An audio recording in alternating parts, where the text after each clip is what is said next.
Seperti yang kita tahu bersama bahwa beberapa hari belakangan ini informasi tentang penerimaan SNMPTN 2021 telah beredar dari LTMPT. Jadi tentu ini akan menjadi informasi yang penting untuk adik-adik ketahui untuk persiapan SNMPTN nanti. Dalam video kita kali ini akan membahas beberapa nilai rapor yang lulus di SNMPTN di tahun 2020. Semoga ini menjadi informasi yang membantu adik-adik untuk bisa lulus nanti di SNMPTN 2021. Oke, sebelumnya kita lihat bahwa SNMPTN tahun 2021 itu ada hampir sama dengan informasi dari tahun 2020 ya. Yang pertama di sini adalah ketentuan akreditasinya. Untuk sekolah yang akreditasi A itu, maka jumlah siswa yang berhak mengikuti SNMPTN adalah 40% terbaik. Untuk yang akreditasi B itu 25% terbaik, dan akreditasi C dan lainnya itu 5% terbaik. Kemudian yang perlu adik-adik ketahui, untuk persyaratan peserta itu yang bisa mengikuti SNMPTN itu adalah siswa yang memiliki prestasi akademik dan memenuhi persyaratan dari masing-masing PTN.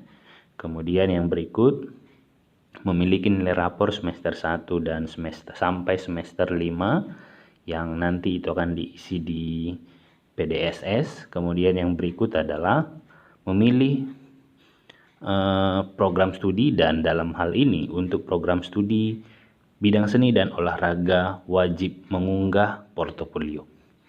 Kemudian dalam hal program studi yang dipilih, setiap siswa maksimal memilih 2 program studi ya, bisa dalam 1 PTN atau bisa juga dari 2 PTN.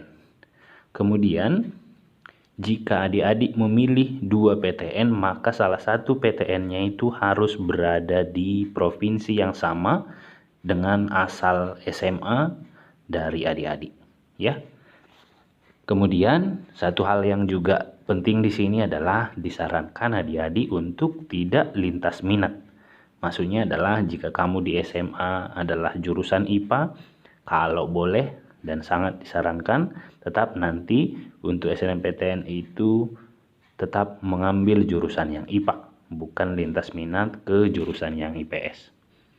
Kita lihat di sini untuk ketentuan pemeringkatan siswa oleh sekolah ya, dalam hal ini nanti adalah siswa memperhitungkan nilai mata pelajaran. Untuk yang IPA ada 6 mata pelajaran, yaitu bahasa Indonesia, matematika, bahasa Inggris, kimia, fisika, dan biologi. Untuk yang IPS, matematika, bahasa Indonesia, bahasa Inggris, sosiologi, ekonomi, dan geografi. Untuk jurusan bahasa, 3 mata pelajaran teratas sama, ditambah sastra Indonesia, antropologi, dan salah satu bahasa asing. Kemudian untuk yang SMK, 3 mata pelajaran teratas sama dan ditambah dengan kompetensi keahlian. Yang berikut,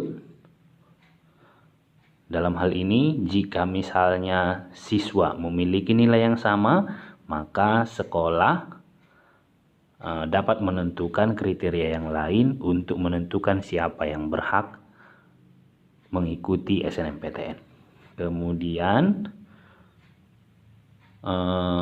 untuk jumlah siswa yang dapat mengikuti SNMPTN itu tergantung dari akreditasi sekolahnya ya.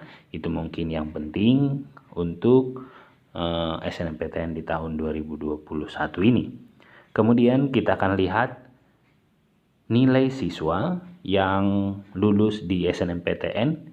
Ini saya buatkan 1 orang siswa yang lulus di ITB dengan program studi Sekolah Teknik Elektro dan Informatika.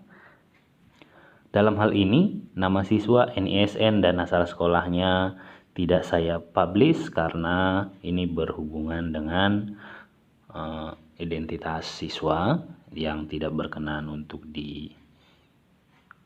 ditunjukkan, ya. Kita lihat di sini mengenai nilai siswa, ya. Dalam hal ini dia adalah jurusan yang IPA. Kemudian kita lihat di semester 1 nilai matematikanya 91, bahasa Inggris 96, bahasa Indonesia 90, biologi 87, fisika 86, dan kimia 94. Kemudian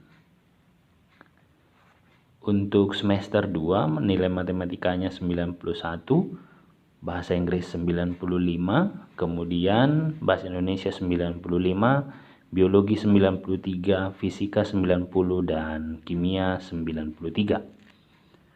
Kemudian untuk semester 3 matematika mengalami penurunan ke angka 89, bahasa Inggris mengalami penurunan juga ke angka 94, bahasa Indonesia juga demikian ke 89. Kemudian biologi meningkat ke 94, fisika turun ke 85, dan kimia turun ke 89.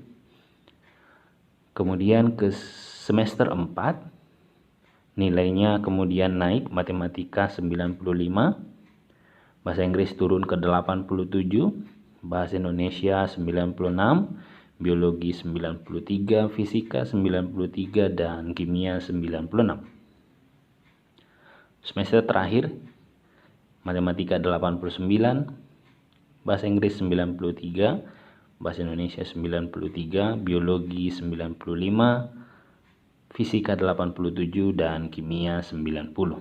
Nah, dalam rangkuman nilai ini bisa kita lihat bahwa sebenarnya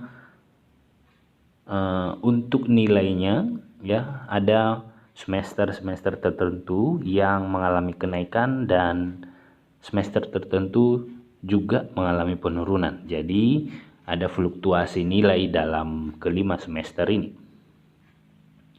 Kemudian kalau kita ambil nilai rata-rata siswa, untuk matematika berada di rata-rata 91, bahasa Inggris di 93, kemudian bahasa Indonesia 92,6, biologi berada di angka 92,4, fisika 88,2, dan kimia 92,4.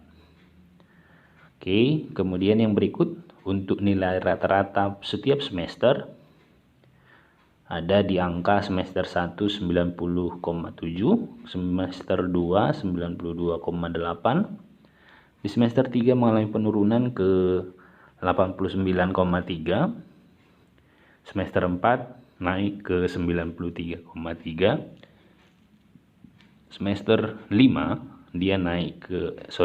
dia turun ke 91,2.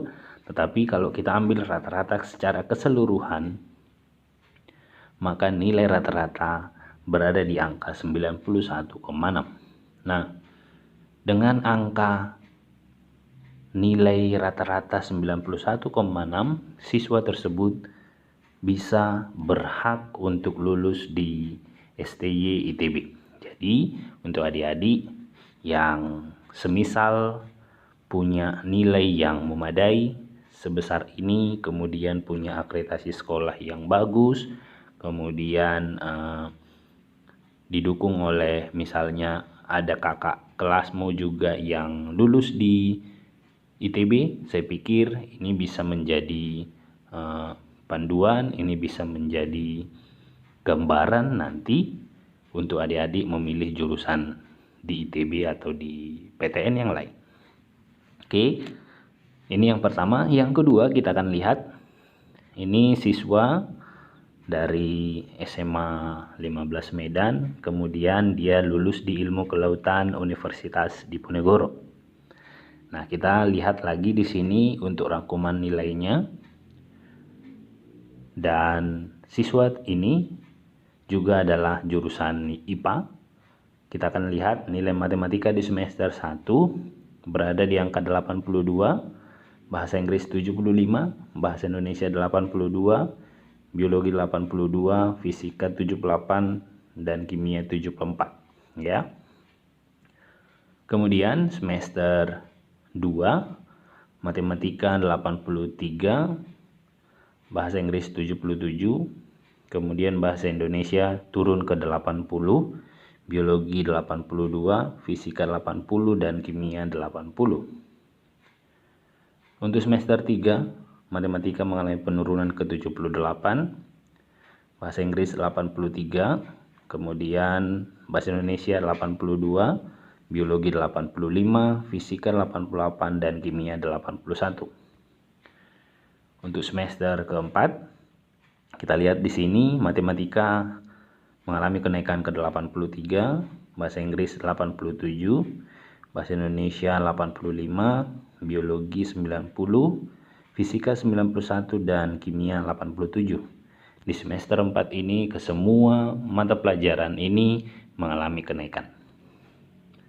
Kemudian kita lihat di semester 5 ya, matematika 93, bahasa Inggris 90, bahasa Indonesia 87, kemudian biologi di 94, fisika 92, dan kimia 93.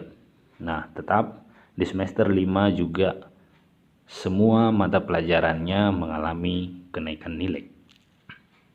Oke, kemudian kalau kita lihat nilai rata-rata setiap mata pelajarannya ya, maka dalam hal ini untuk mata pelajaran matematika ada di angka 83,8, bahasa Inggris 82,4, bahasa Indonesia 83,2, biologi 86,6, fisika 85,8, dan kimia 83. Kemudian kita lihat di sini untuk rata-rata setiap semester. Untuk semester 1 berada di angka 78,8, semester 2 80,3, semester 3 82,8, semester 4 87,2, dan semester 5 91,5. Nah, kalau kita lihat rata-rata setiap semester di sini untuk rata-ratanya setiap semester dia mengalami kenaikan. Kemudian kalau kita rangkum semua keseluruhan nilai, maka nilai rata-rata secara keseluruhan itu berada di angka 84,1. Nah, dengan nilai rata-rata 84,1, siswa tersebut berhak lulus di Ilmu Kelautan Universitas Diponegoro. Nah, dalam hal ini adik-adik bisa menggunakan nilai ini menjadi gambaran ya. Silahkan adik-adik bisa melihat nilai adik-adik sejauh ini ya. Kemudian dengan cara seperti itu mudah-mudahan adik-adik bisa mendapatkan jurusan yang terbaik, jurusan yang tepat pada saat nanti adik-adik memilih jurusan pada pemilihan di SNMPTN. Semoga video ini bisa membantu. Nanti video-video berikutnya juga akan kita buatkan gambaran nilai siswa yang lulus di SNMPTN tahun 2020. Sampai di sini video kita. Terima kasih atas perhatiannya. Sampai jumpa di video berikutnya. Salam.